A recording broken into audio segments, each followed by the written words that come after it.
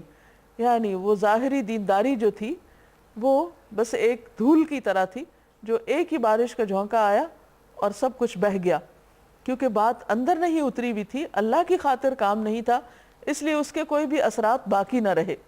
لا يقدرون على شيء مما كسبوا، ایسے لوگ اپنے نزدیک خیرات کر کے جو نیکی کماتے ہیں اس سے کچھ بھی ان کے ہاتھ نہیں آتا، یعنی اینڈ آف دا ڈے سب صاف ہو چکا ہوگا، ان کے ہاتھ میں کچھ بھی نہیں ہوگا، قیامت کے دن وہ خالی ہاتھ ہوں گے، ان کے اعمال برباد ہو چکے ہوں گے۔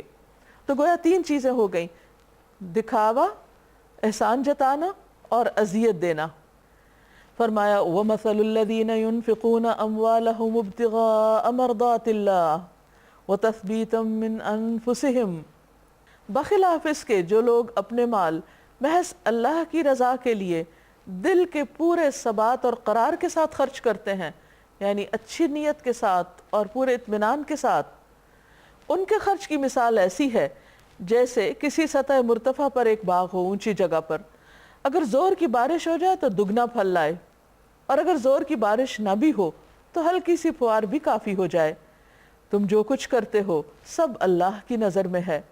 حدیث میں بھی آتا ہے کہ جو اللہ کی رضا کے لیے مال خرچ کرتا ہے اس پر اس کو اجر ملتا ہے، حتیٰ کہ اگر کوئی شخص اللہ کی خاطر اپنی بیوی کے منہ میں ایک لقمہ بھی دیتا ہے، یعنی اس کو کھلاتا ہے، حالانکہ بیوی کا نان نفقہ اس پر فرض ہے، لیکن وہ خرچ بھی اس کے لیے باعث اجر ہو جاتا ہے، کیونکہ وہ احسان نہیں جتا رہا، وہ اپنا فرض پورا کر رہا ہے اور اللہ کی رضا کے لیے یہ کام کر رہا ہے۔ نبی صلی اللہ علیہ وسلم نے سعد رضی اللہ عنہ سے فرمایا، تم جو کچھ بھی اللہ کی رضامندی حاصل کرنے کے لیے خرچ کرو گے اس پر تمہیں اجر ملے گا، یہاں تک کہ اس لقمے پر بھی تمہیں اجر ملے گا جو تم اپنی بیوی کے منہ میں ڈالتے ہو۔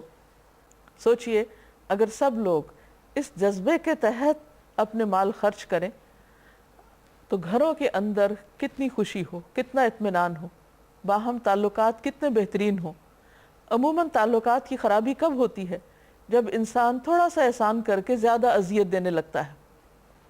پھر فرمایا کیا تم میں سے کوئی یہ پسند کرتا ہے کہ اس کے پاس ایک ہرا بھرا باغ ہو، نہروں سے سیراب، کھجوروں اور انگوروں اور ہر قسم کے پھلوں سے لدا ہوا ہو، اور وہ عین اس وقت ایک تیز بگولے کی زد میں آ کر جھلس جائے جبکہ وہ خود بوڑھا ہو چکا ہو؟ یعنی جب وہ جوان تھا اس نے باغ لگایا اس لیے کہ بڑھاپے میں آسانی سے آرام سے بیٹھ کے کھائے، لیکن جو ہی وہ بوڑھا ہوا اور اس وقت جب وہ اپنے پھل کا شدت سے محتاج تھا کہ سارا باغ جل گیا، اور اس کے بچے ابھی کم سن ہیں، کسی بھی لائق نہیں، یعنی کوئی بھی اب اس کا مددگار نہیں۔ اس طرح اللہ اپنی باتیں تمہارے سامنے بیان کرتا ہے، شاید کہ تم غور و فکر کرو۔ تو یہ مثال ہے اس شخص کی کہ جو دکھاوے کے لیے مال خرچ کرتا ہے، جب وہ قیامت کے دن سب سے زیادہ محتاج ہوگا اپنے عمل کی جزا کا تو وہاں اس کے پاس کچھ بھی نہ ہوگا، کیونکہ ریاکاری تو سارے اعمال برباد کر دیتی ہے۔ فرمایا الشیطان یعدکم الفقر ویأمرکم بالفحشاء، شیطان تمہیں فقر کا وعدہ کرتا ہے، تمہیں مفلسی سے ڈراتا ہے کہ تم فقیر ہو جاؤ گے، اور شرمناک طرز عمل اختیار کرنے کی ترغیب دیتا ہے، یعنی گھٹیا چیزیں دینے کے لیے کہتا ہے یا پھر فضول فحش چیزوں پر خرچ کرنے کے لیے اکساتا ہے۔ مگر اللہ تمہیں اپنی بخشش اور فضل کی امید دلاتا ہے۔ اللہ بڑا فراخ دست اور دانا ہے، جس کو چاہتا ہے حکمت عطا کرتا ہے، اور جس کو حکمت ملی اسے حقیقت میں بڑی دولت مل گئی۔ ان باتوں سے تو صرف وہی لوگ سبق لیتے ہیں جو عقل مند ہوں۔ اب حکمت کیا چیز ہے؟ حکمت کہتے ہیں رائٹ ٹائم پر رائٹ ڈیسیژن لینا، چیزوں کو ان کی صحیح جگہ پر رکھنا، جو کام جس وقت کرنا چاہیے اسی وقت کرنا، صحیح قوت فیصلہ کا ہونا۔ جس شخص کو یہ صفت مل جائے وہ دراصل بہت بڑی دولت پا گیا، وہ انتہائی خوش قسمت ہے، کیونکہ پھر اس کے زندگی کے سارے فیصلے بہترین ہوں گے۔ اب دیکھیے کہ ہمارا کل کا عمل جو ہے یا آخرت کی جو جزا ہے وہ اس پر ڈیپینڈ کرتی ہے کہ ہم نے کوئی بھی کام جب کیا تو نمبر 1 کیوں کیا، اور پھر نمبر 2 کیسے کیا، اس کا طریقہ کیا تھا۔ تو جس انسان کے اندر حکمت ہوتی ہے، سوچ سمجھ ہوتی ہے، عقل مند ہوتا ہے جو، وہ ہر کام سوچ سمجھ کے کرتا ہے، اور پھر وہ اپنے وسائل، اپنی زندگی، اپنی صلاحیتوں، اپنی طاقتوں کا صحیح استعمال کرتا ہے۔ وہ پرائرٹائز کر سکتا ہے، وہ اپنی ترجیحات کا تعین کر سکتا ہے کہ میرے لیے آخرت کے اعتبار سے زیادہ نفع مند چیز کون سی ہے۔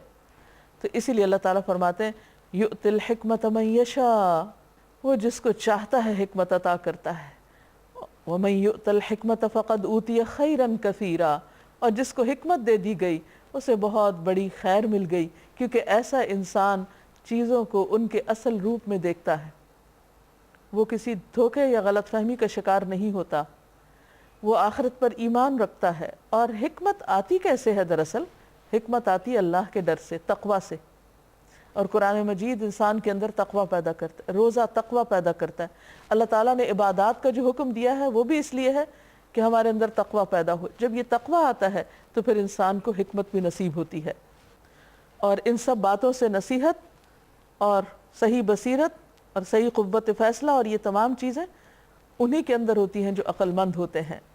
وَمَا أَنفَقْتُم مِّن نَفَقَةٍ أَوْ نَذَرْتُم مِّن نَذْرٍ فَإِنَّ اللَّهَ يَعْلَمُهُ، اور تم جو بھی کچھ خرچ کرو اور جو بھی نظر مانو تو بے شک اللہ اس کو جانتا ہے۔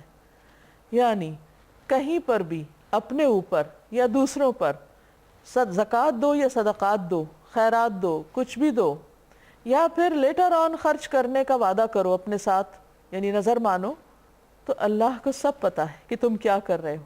یعنی انسان کی مال کے سلسلے میں یا کسی بھی چیز کو دینے کے سلسلے میں جو سوچ ہوتی ہے، جو موومنٹ ہوتی ہے، جو طریقہ کار ہوتا ہے، سب اللہ کی نگاہ میں ہوتا ہے، کیونکہ اس پر انسان کی جزا مرتب ہوگی کہ کل اس کو کیا ملے، وہ کس اجر کا مستحق ہے، وہ کس مقام کا مستحق ہے، اسے کیا ملنا چاہیے۔ فَإِنَّ اللَّهَ يَعْلَمُهُ وَمَا لِلظَّالِمِينَ مِنْ أَنصَارٍ، اور ظالموں کا کوئی مددگار نہیں۔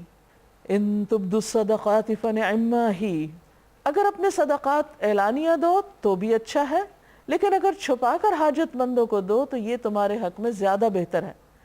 یعنی صدقہ سب کے سامنے بھی دیا جا سکتا ہے، خصوصاً جو فرض صدقات ہیں، زکوٰۃ وغیرہ، لیکن اگر کسی غریب کو دینا ہو اور خیرات وغیرہ دینی ہو تو زیادہ سے زیادہ چھپا کر دینے کا اہتمام کرنا چاہیے، کیونکہ اس سے انسان کے اندر ریاکاری کا خوف نہیں ہوتا اور انسان محفوظ رہتا ہے بہت سے فتنوں سے، اور اس طرح دوسرے کی عزت نفس بھی مجروح نہیں ہوتی، کیونکہ دینے والا ہاتھ لینے والے سے بہتر ہوتا ہے۔ تو ہمیشہ جو لیتا ہے، یعنی ایک تو دینے والا ہے اور ایک دوسرے اینڈ پر جو لے رہا ہوتا ہے، اس کو ہمیشہ ایک خفت اور ایک شرمندگی سی محسوس ہوتی۔ اگر وہ سب لوگوں کے سامنے اس کو دیا جا رہا ہو تو وہ اس کے لیے اور زیادہ امبیرسنگ ہوتا ہے۔ تو اس لیے کہا گیا کہ اگر تم محتاجوں کو چھپا کر دو گے تو یہ زیادہ اچھا ہے۔ وَيُكَفِّرُ عَنْكُم مِّن سَيِّئَاتِكُم، اس کا فائدہ کیا ہوگا؟ یعنی کسی نے بھی نہیں دیکھا، صرف محتاج کو دیا، محتاج تو تمہیں واپس بھی کچھ نہیں کرے گا، اب تمہیں کیا ملے گا؟ فرمایا اس طرز عمل سے تمہاری بہت سی برائیاں دور ہو جاتی ہیں، وہ تمہاری خطائیں تم سے دور کر دے گا۔ ہم میں سے ہر شخص کوئی نہ کوئی غلطی کرتا رہتا ہے، ہم سب گناہ گار ہیں۔ اب اس کا علاج کیا ہو؟ کیا بس یہی پکارتے رہیں کہ ہم گناہ گار ہیں اور یہ کافی ہے؟ ہرگز نہیں، اس کا کوئی مداوع ہونا چاہیے۔ یہ تو ہو نہیں سکتا ہم غلطی نہ کریں، کیونکہ ہم فرشتے تو پیدا نہیں کیے گئے، لیکن غلطیاں کر کر کے انسان اپنے اوپر بوجھ نہ لا دے، ہر وقت ریگریٹس کا شکار نہ ہو، بلکہ ساتھ ساتھ ان کی صفائی کرتا رہے۔ اور وہ صفائی کیسے ممکن ہے؟ اچھے اعمال کے ذریعے۔ قرآن مجید میں آتا ہے ان الحسنات یذہبن السیئات، نیکیاں برائیوں کو دور کر دیتی ہیں۔